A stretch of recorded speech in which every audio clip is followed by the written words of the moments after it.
this year I had 93 brood factories. So a brood factory is a vertical nucleus colony with a narrow cavity. So there's only 4 combs in a box, but there's 5 boxes high. So they have 20 combs. There's like a double deep in the States, 20 combs. But they're vertical, and this year, from 93 brood factories, we harvested over 1,050 frames of brood in less than 2 months.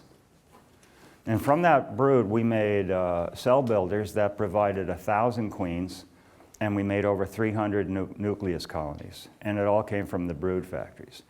And so I'm going to get into it, but I'm just saying that this is incredible, that you can harvest an average of 11 combs of brood from a colony, and in middle of the summer, in the sweet spot of the season, and still have a viable colony at the end that was going to go through our winter and build up, and even make 4 or 8 combs of honey. And so, anyway, that's what I'm going to be talking about. Yes, it's going to be about brood factories. And this cracks me up every time. I had no clue that this was happening. In Latin America, from Mexico to Chile, they call my work the method, el método. And it just like blows me away. I did not know that people were watching and listening, and I didn't know it until I got there. I mean, the lineup to take a photograph with me was 3 days long, you understand. So it was incredible, it was rewarding, it was amazing. But that's what that means, el método, and so I'm going to talk about el método. So what is a brood factory? A brood factory, for me, is a vertically configured beehive, a narrow cavity, vertical. Not a horizontal like a National or a Langstroth or whatever. Those are horizontal, okay? And so I'm going to talk about how to manage them, and a little more about sustainability and like that. So can any style beehive be? Of course. Of course any style of beehive can be a brood factory. Style meaning National, Langstroth, all these things. They all have different size frames. It doesn't matter. It's not the bee box that matters. It's what's inside the bee box that matters. And so this is a little slide I made to just try to show you the importance of the brood factories in my operation. So brood factories, nucleus colonies are the building blocks of my apiary. Understand, I lost 60% of my production hives between last October and March. I lost 60% of my production hives. And not so many nucleus colonies, because the first year they seem to overcome or outbreed Varroa, But so we lost a lot. Now, if I didn't have nucleus colonies, if I didn't have those 300 nucleus colonies or 200 really nice survivors, I don't know what I'd do. I'd have to buy bees to fill up my dead beehives. Instead, I have nucleus colonies. So the nucleus colonies are supporting the production hives. And the production hives are giving breeding stock to the mating nuclei and the cell building nuclei. And the cell building and the mating nuclei are giving queens to the nucleus colonies. And around and around and around. And so each corner of that triangle supports the other two. So when you have a loss in one place, I could use the nucleus colonies to restock the mating nuclei if I have a large loss of mating nucleus colonies, and etc. So that's why I say it's sustainable, because each part of my apiary supports the other parts of my apiary. And so I haven't had to buy bees or queens in decades, because my brood factories and my nucleus colonies are giving me what I need, even when I have a major loss. So horizontal versus vertical configuration. So what am I talking about? Horizontal configuration is a Langstroth or a National or whatever size. You have too many styles of beehives here, you can't keep it straight. But those are horizontal. And not horizontal like a coffin hive or a top bar hive or something like that. That's really horizontal. But horizontal, meaning the combs are this way, and in order to raise brood, to expand the brood nest, the colony first have to have enough bees to expand horizontally. The bees have to go out there and warm and polish and get the combs ready for the queen to lay. And so, you know, without the bees, they can't expand horizontally. Without the brood, they can't make the bees to expand horizontally. Whereas vertically, heat rises.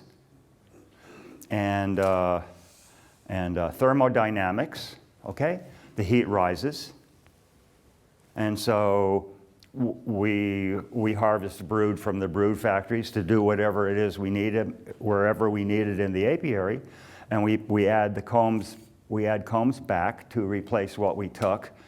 And it's within almost 2 weeks later, we're ready to harvest those combs, and they have sealed brood already, and maybe emerging brood. So the turnover is very fast. As I said, I mean, think about how many frames of brood I harvested from the brood factories. I mean, 11 combs average, that's amazing. So these are brood factories. These are horizontally configured brood factories. You know, there's 2 nucleus colonies in each bottom box. The bottom box is a double divided bottom box with an entrance. Each nucleus colony has an entrance. Usually it's on the right-hand side of the box. The nucleus colony on the right-hand side is the entrance, but then the entrance for this one would be on the other side, so they're opposite each other. And they start the spring off with three boxes high, and we're adding to them all the time. And they build up 5 boxes high, sometimes 6 boxes high. You can't keep them in 2 boxes high. Even 3 boxes high is not enough room, even though we're harvesting brood from them constantly.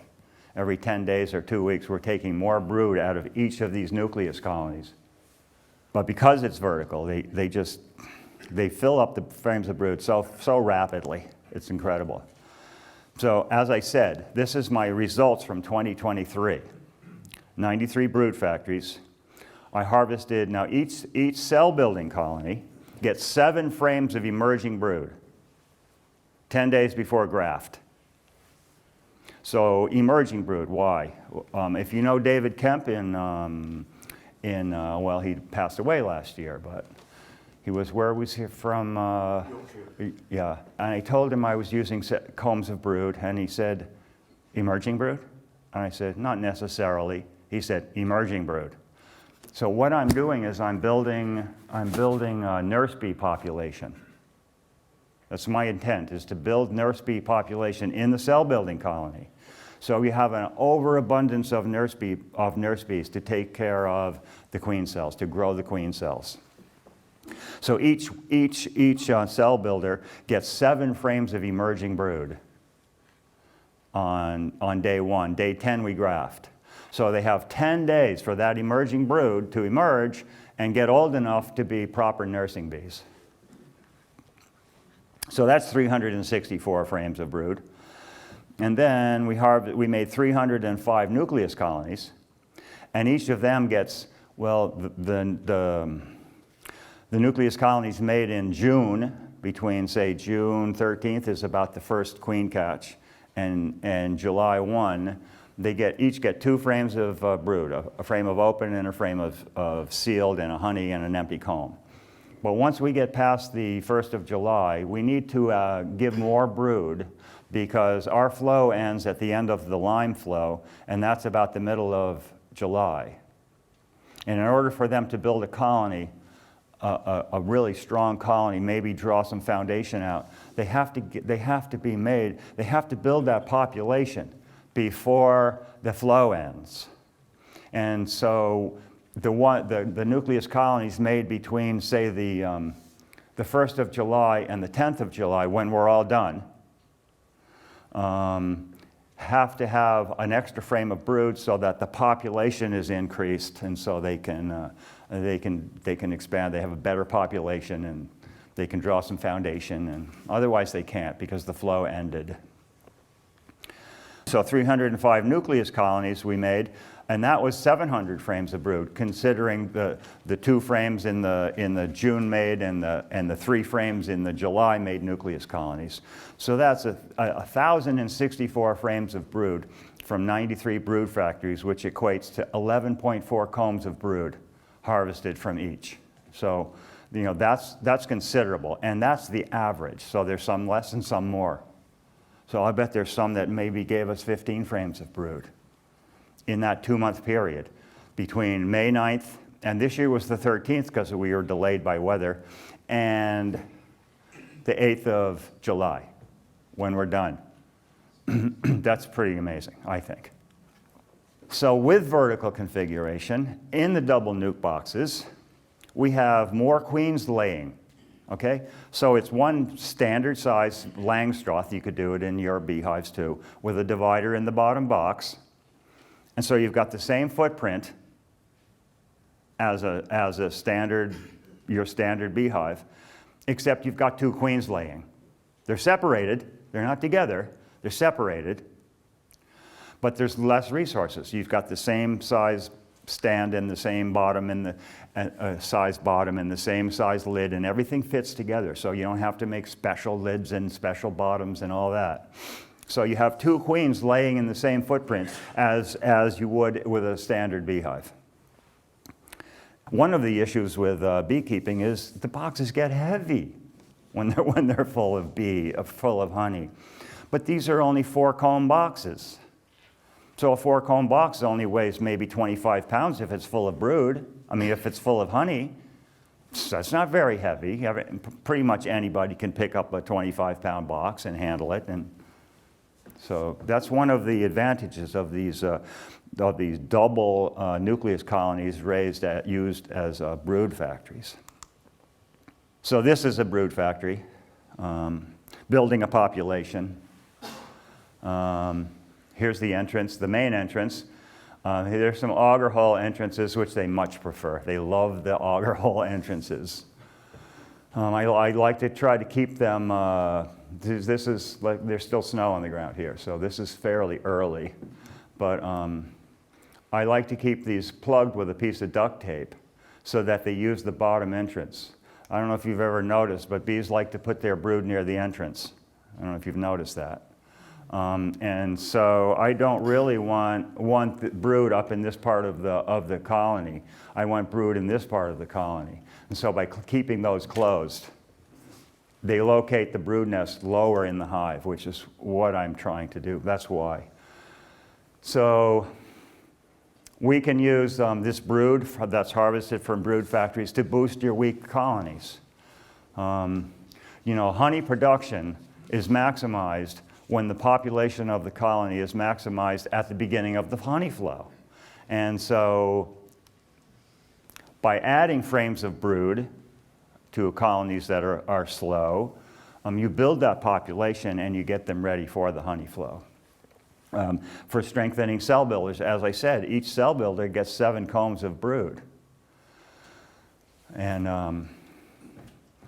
10 days later we graft.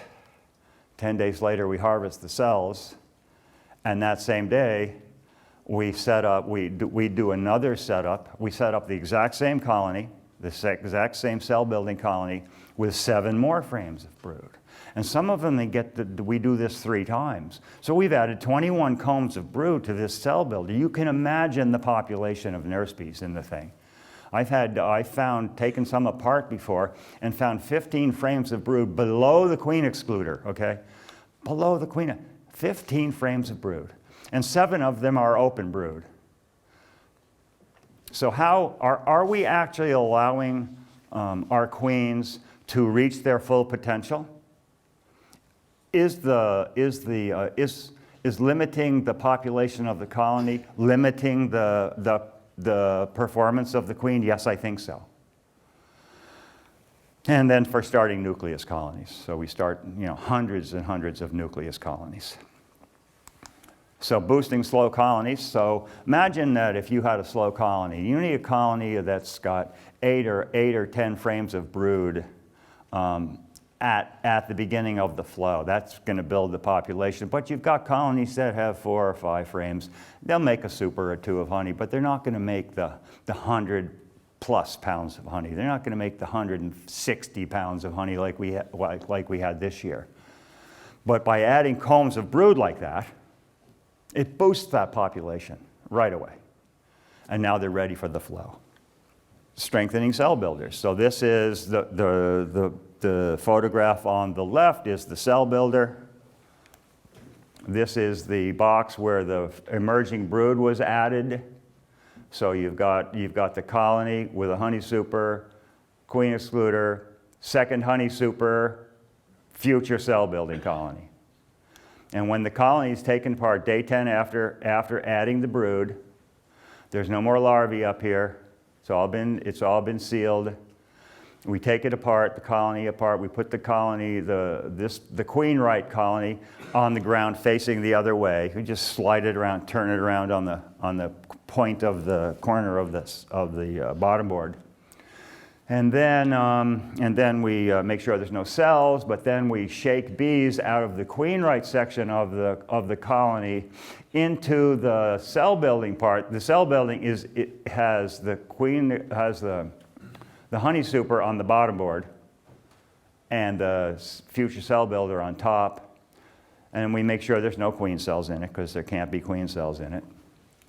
And then we shake the core of the brood nest, which is where the nurse bees are, actively nursing, through a queen excluder into now the cell builder is out front on its own stand, and the queen right is behind facing the other direction, and this is the kind of a population we build. Huge population. But that's what I consider I need for raising proper queen cells. So the nurse bee population is maximized by adding combs of emerging brood. The quality of the queen is all about jelly. It's all about royal jelly. How much royal jelly did that larva pupa eat? How much did they get fed? How do you boost the amount of jelly in the cell? I mean, the cells are still full of jelly on day 10 when you harvest the cells. How do you get that position? By maximizing the population of nurse bees.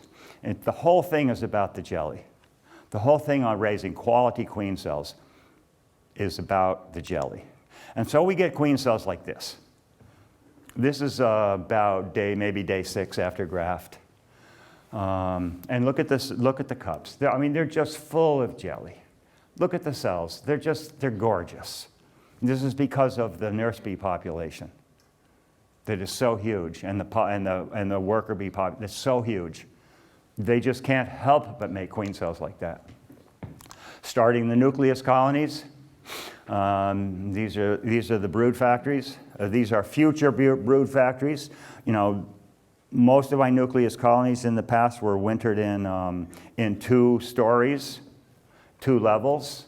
So this is a nucleus colony with 2 levels, so that's only 8 combs, and we add additional boxes. Now I winter the brood factories in 3 stories, in 12.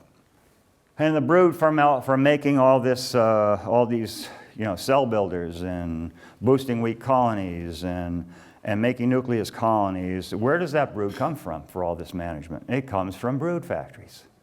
The brood factories are producing me and giving me all this brood that I need from vertically configured brood factories, which are cranking out frame after frame after frame after frame. It's incredible how fast they fill combs of brood. And I've been talking to people pretty much around the world who have taken up this brood factory work, and they're all saying the same thing. They say, wow, I can't believe how fast they're filling combs of brood. So this is what I'm trying to get at. Try it. Try one. Try one. You don't need to do the double box. Just try a nucleus colony, vertically configured, and see if I'm not correct. And I am. I know I am, because I've been doing it for 20 years, at least. So I'm going to have some slides here, and I'm trying to show you the progression of the combs from empty to larvae to open brood in all stages, bias, all these things. Each one is going to have its own color. And so we start with strong overwintered nuclei. These are nucleus colonies in May. Dandelions are still in bloom. It's still early. I haven't cut the grass yet. And we add more additional stories, additional 4-comb supers to them. And so this is what a typical overwintered nucleus colony would look like. They're not all the same. They're a little bit different. This is the divider between 2 nucleus colonies. And you can see that they're not all the same. This one's got a comb of honey. It's only got 1 comb of honey left. A couple frames of mixed brood and a frame of capped, and a frame of mixed brood and a frame of capped, and nectar, pollen, and an empty comb.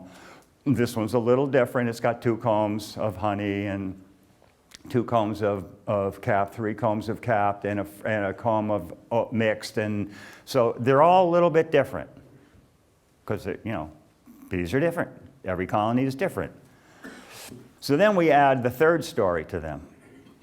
And we want to put a 3rd story on, that's 4 combs. So we're going to add 4 dark brood combs to the colony. Well, where do we put that? Well, if we're on a flow and we put them up here, what's going to happen to 4 combs on top of a colony? They're going to fill it with nectar. They're on a flow. That's not what I want. I want brood. So we put at least 2 of the combs in the sweet spot. Now the sweet spot in double nucleus colonies is against the divider. Because remember, there's 2 nucleus colonies and they're sharing heat. So this is not the center of the brood nest. This is the center of the brood nest. So this is the sweet spot in her center, and that's where she's going to lay. So we'll put 2 combs of 2 nice empty brood combs here, and maybe 2 up here to handle the flow, the incoming flow. So you can see we moved 2 combs here, and we moved it up into another box with 2 empty combs, put 2 empty combs here, and she goes right there. She goes right there and lays. So in 2 weeks from now, I can come back and find frames of brood there, sealed brood. So this is what they look like once they're getting built up into brood factories, 3 high. And when that goes, as that other photograph showed, they go 4 high, they go 5 high, sometimes 6 high. It depends on the colony, it depends on their strength, it depends on how quickly we get back. We need enough room there for them to have a place to lay, for her to have a place to lay, but also combs above for honey storage, so it all has to be there. I don't produce honey with these, a little bit. I'm not trying to produce honey because I'm pulling brood out all the time. My friend from Colombia, he's on an island called San Andres off the coast of Honduras, but he's Colombian. And he's the one that named this thing El Metido. He's the one, he's to blame, but he made this year a record honey crop for Colombia with nucleus colonies. So it's possible. I've seen 3-story nucleus colonies, 2-story nucleus colonies with an excluder and supers stacked right up. So that's possible too. I'm not trying to do that. I'm trying to grow brood. So after adding combs, this is the same slide I had before. Now I'm looking for emerging brood because I'm setting up cell builders. So you see what was at one time was mixed brood in all stages, has become emerging brood. Because the next time we went back, this one is now emerging. This one is now emerging. But anyway, if we don't get back there in time, the brood hatches from the comb, and she lays in it again, and it becomes mixed brood of all stages. So that's the progression.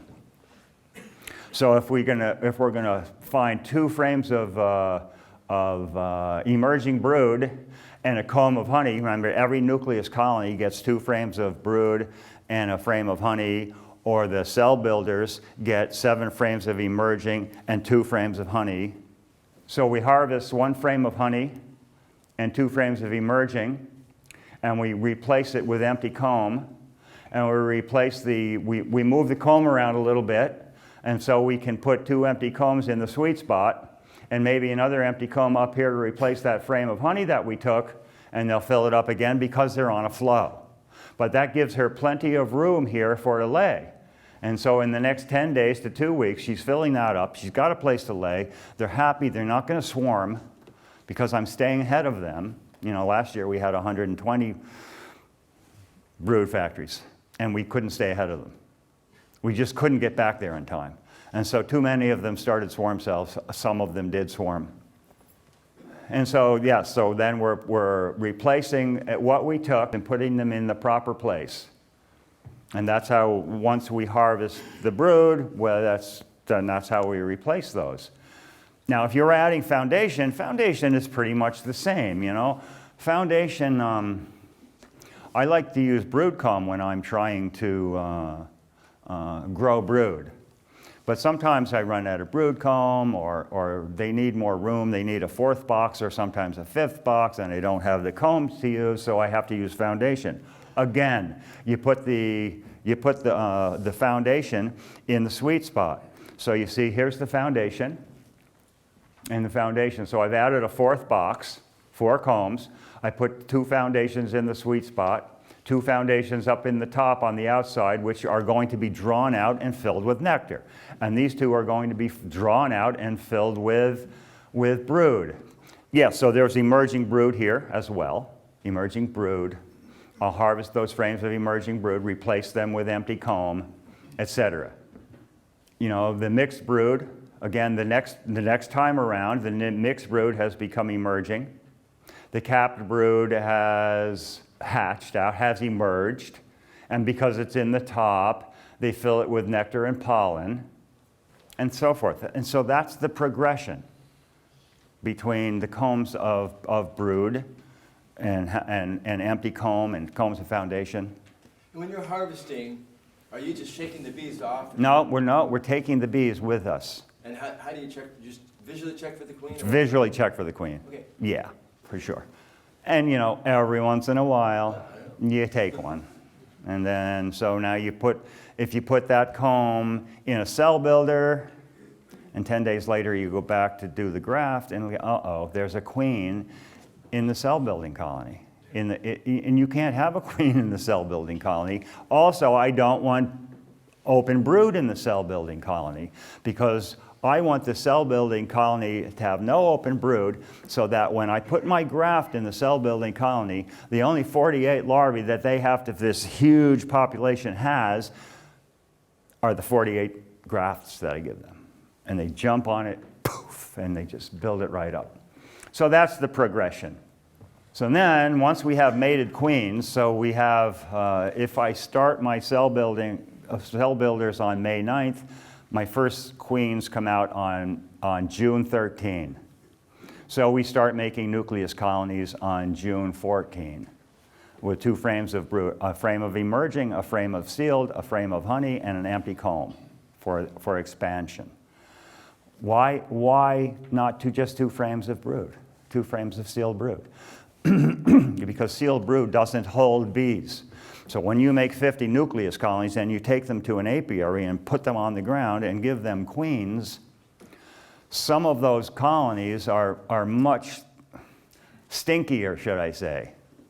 The pheromones are stronger, and bees will drift from the other 49 nucleus colonies that just got put down on the ground into the one that's got stronger pheromones. It smells better. They love it better. And you'll have a huge beard on the outside of that one the next day.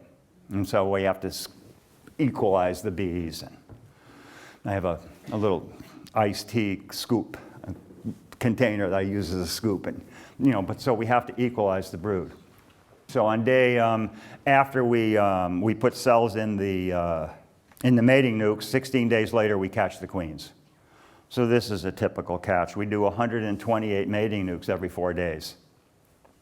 And sometimes we catch over 100 queens from that group, and sometimes we only get a 50% take. So it varies all the time. Don't ask me why. We have tried everything. We have looked at everything, and it just doesn't make any sense at all.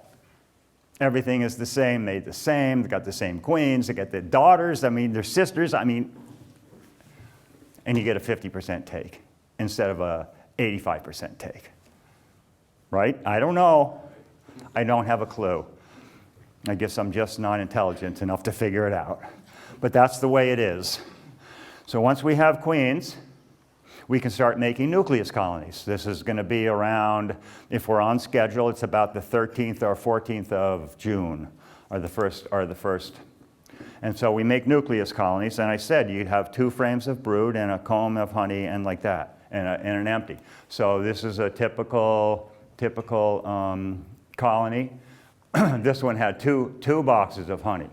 So now we have 4 boxes of honey, or combs of honey, or 3 combs of honey that we can use to make nucleus colonies. So these are the nucleus colonies that are being made up today with a frame of honey against the divider. Isn't that crazy? We would think you would want to put them on the outside against the side wall. That's the way bees do it, right?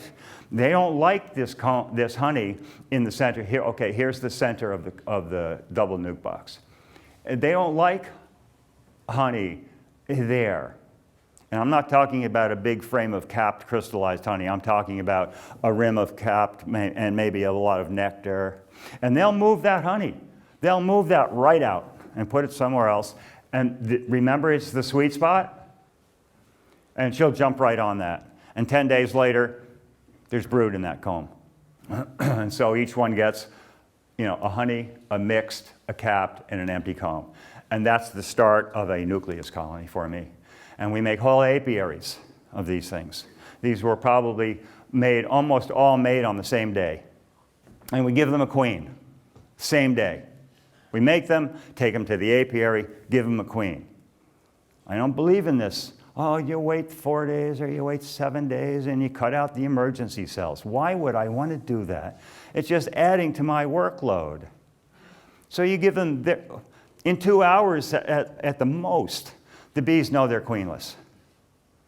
And you put a queen cage, a caged queen, on top of the top bars in a newly made nucleus colony, and you watch the parade.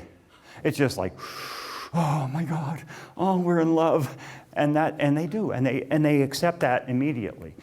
So this year, we usually make 300 to 350 nucleus colonies in that 4-week period or whatever it is. Give them a queen the same day, and we have about 4 or 5 nucleus colonies that reject their queen. Why would you want to wait days and have to cut queen cells out? You don't have to wait. Put it in there right now and avoid that. So we've gone through the season. This is what they look like after nucleus colonies were made. We're not harvesting any more brood. When we were done harvesting brood on the last catch, removal of brood, harvest of brood, we're trying to leave 3 or 4 combs of brood in the bottom box. And here we've had to add some foundation because we've still got the autumn flow coming, which can be really big, and we let them build up. And so by the time they're done with the autumn goldenrod aster flow, they look something like this. So now they have 1, 2, 3, 4 combs of brood, 2 boxes of honey, which is, they don't need 2 boxes of honey for winter, so we'll harvest that box. And then if they need additional feed, we'll feed them additional feed. So this one is ready for harvest over there. So you see we've harvested a box of honey. And so this is what we wind up with. A box of honey on top and 2 combs of honey here. After they go through that autumn flow, I'd like to see them winter with 2 boxes of honey and perhaps some honey out here. Nectar, pollen, honey, whatever. And if they don't have 2 boxes of honey, they need to be fed. And so to fill a box like this that's half honey, we need about a gallon of syrup, about 10 pounds of syrup. If this one was light, if the top box was light, and then the middle box will be very light. So we might need 1 box of syrup to fill up the top box and 2 gallons of syrup to fill up the middle box. So we wind up feeding them 3 gallons of syrup. So that's, you know, we don't weigh them. We have to, because they're doubles, we can't weigh individual nucleus colonies. So you kind of pick up the top box and you get an idea. Is it full? Is it heavy? Or is it kind of half full? Or is it empty? And then you can judge, you know, just by lifting, how much syrup these things need for winter. So what am I doing with these bees? We start off in the spring and we build them up. And we build them up, we add additional boxes, and then we start harvesting brood for cell building, but we're still building them up. We're still giving them combs. We're still letting them expand the brood nest with brood and the population. And then once we get done with cell building, we start to create nucleus colonies, and eventually we start knocking them down from 6 and 5 boxes down to 3 boxes. And we knock them down and we create nucleus colonies, and we knock them down and we create nucleus colonies, and we wind up leaving 3 or 4 combs in the bottom 2 boxes of brood, and then we let them go. So they become perennial. So these nucleus colonies are perennial. They live from year to year to year. They do very well. You know, nucleus colonies tolerate varroa mites better than full production colonies. We learned this back in the acarine time, when it was from about the end of the 80s through maybe 95 or so. We were having a real issue with acarine. We're losing half our bees every spring, you know, to tracheal mites, acarine. And so we'd make these double nukes and winter them on top of production hives for the additional heat, which I found out isn't necessary, but for the additional heat. And in the springtime, the production colony would be dead from tracheal mite, from acarine. And the 2 nucleus colonies would be alive and thriving. I think in the case of acarine, the bees are outbreeding the tracheal mite. Tracheal mite, acarine, is an adult bee disease. So brood that's emerging doesn't have acarine, doesn't have tracheal mites. And so you have this colony cranking out all this brood, and there aren't enough tracheal mites in there to infest the colony the first winter, the first spring. And so you have these beautiful colonies coming out when the production colony died. Well, I think the same thing is happening with varroa mites, because we find very low mite loads. You know, out of the 100 nucleus colonies in the program last year, there were 8 colonies that had more than 2% varroa mite. That's pretty amazing. This year, it was 4, and we reduced the treatment threshold from 2% to 1%, and we only had 4 colonies, 4 nucleus colonies, that were over 1%. You can't see that in a production hive, though. So I think the same thing is happening. As long as you start your nucleus colonies from a brood source that has a low infestation rate, the bees in the nucleus colonies are going to outbreed the varroa mites. And so the varroa mites aren't going to overwhelm that colony the first year and into the spring. If you pull 11 frames of brood out, you'd be doing mite trapping in the brood too. That's true. So yes, so if there are varroa mites at any significant numbers in the brood factories, yes, we're removing brood all the time. So we're removing the brood from the brood factories, but not from the regular nucleus colonies that we just created. So that's why I'm saying that they seem to be able to outbreed the varroa mites. Anyway, that's really what we're doing. That's really what I'm using these colonies for. Is they're just a brood source, you know, for everything I need in my apiary, from all the 3 corners of that triangle. is being supported by my brood factories. You know, the nucleus colonies, think about it, that I lost 60% of my production hives, and I still went on to beat a 100-pound average of honey production. That's incredible.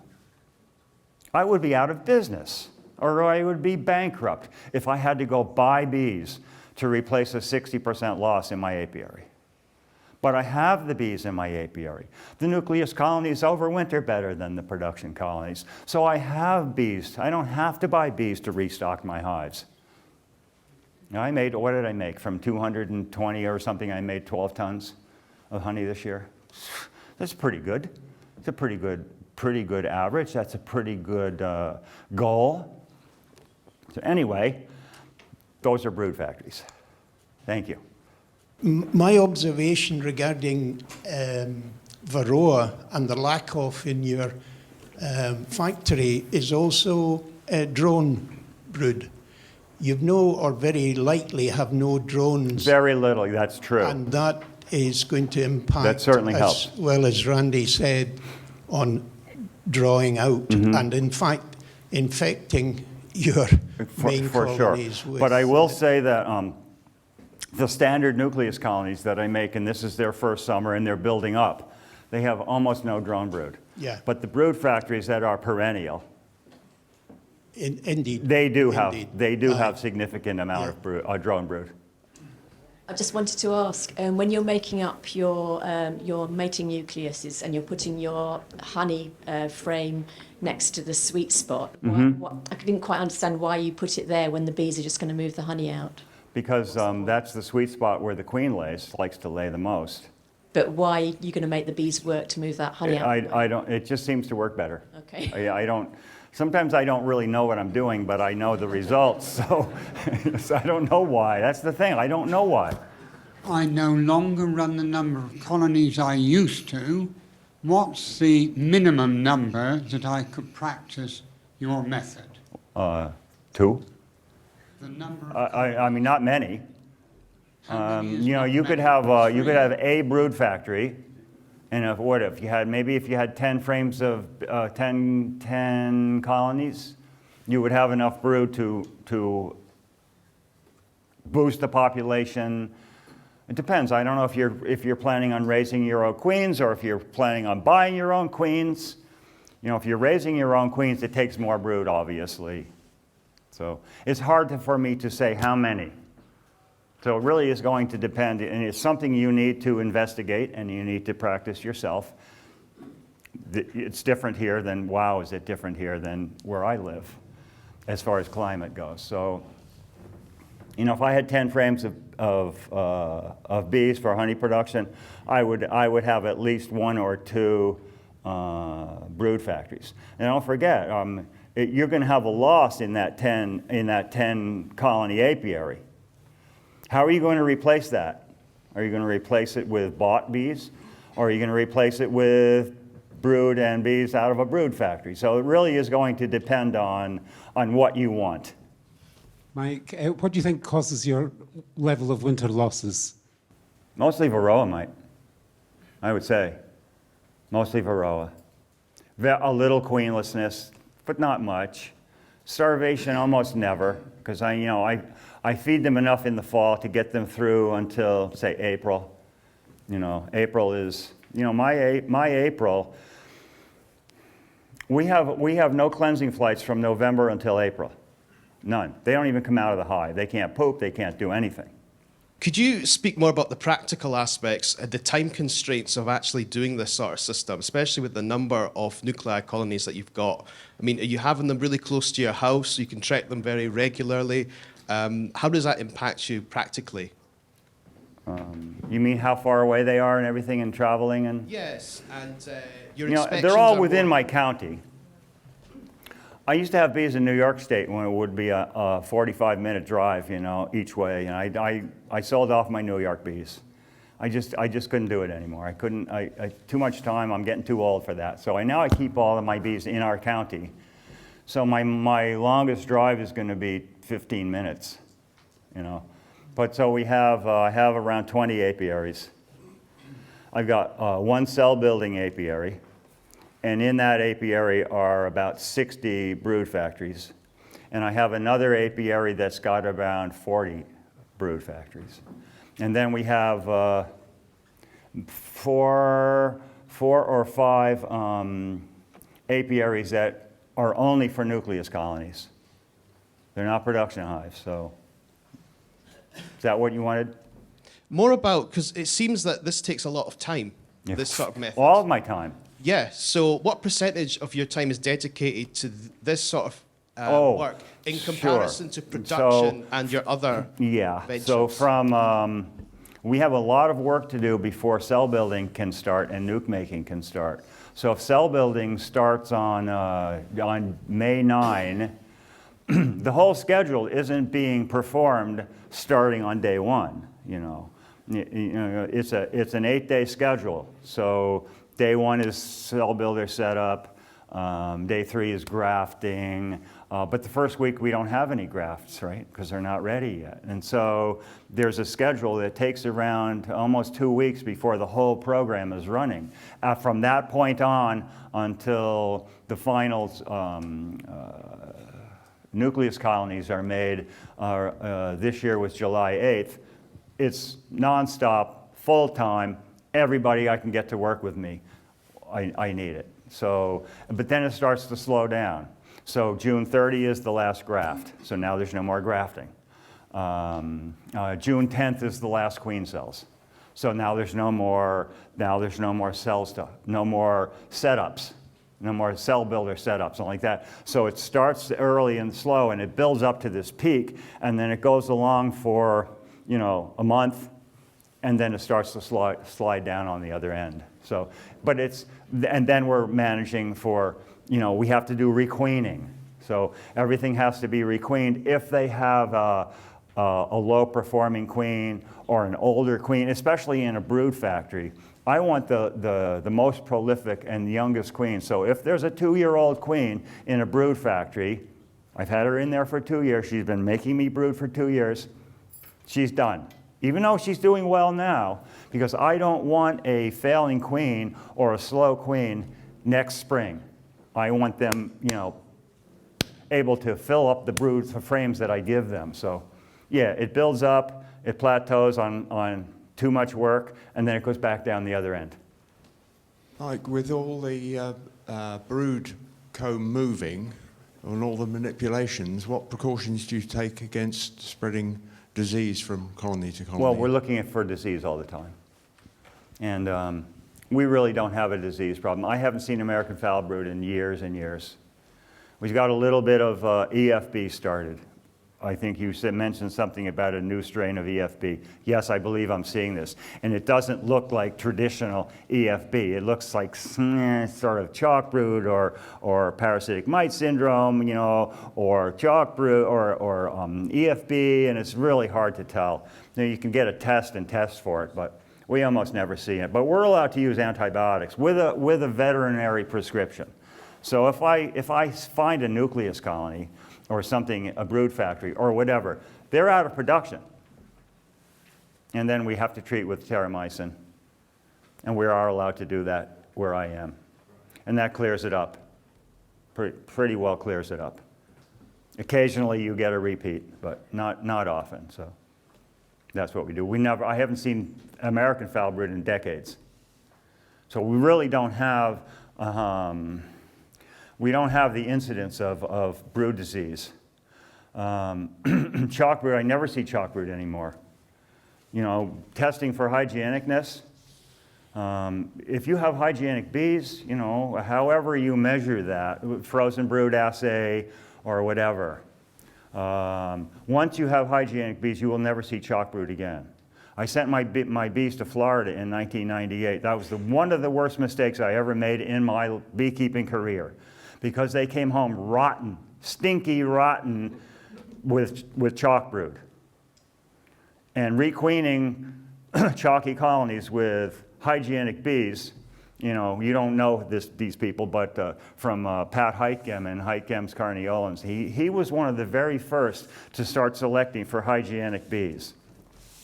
Wow. In a month, from stinky rotten and piles of chalk brood on the bottom board to none. But I couldn't find one in a month. Gone, and gone forevermore. We don't find a handful of chalk brood colonies anymore in a year. So yeah, we're looking all the time. But with hygienic bees, you know, a lot of the brood diseases are taken care of. It doesn't seem that they take care of EFB so well, but it's sealed brood that they know. They know it, and they rip it out. They rip out the chalk brood mummies before they're ever contagious.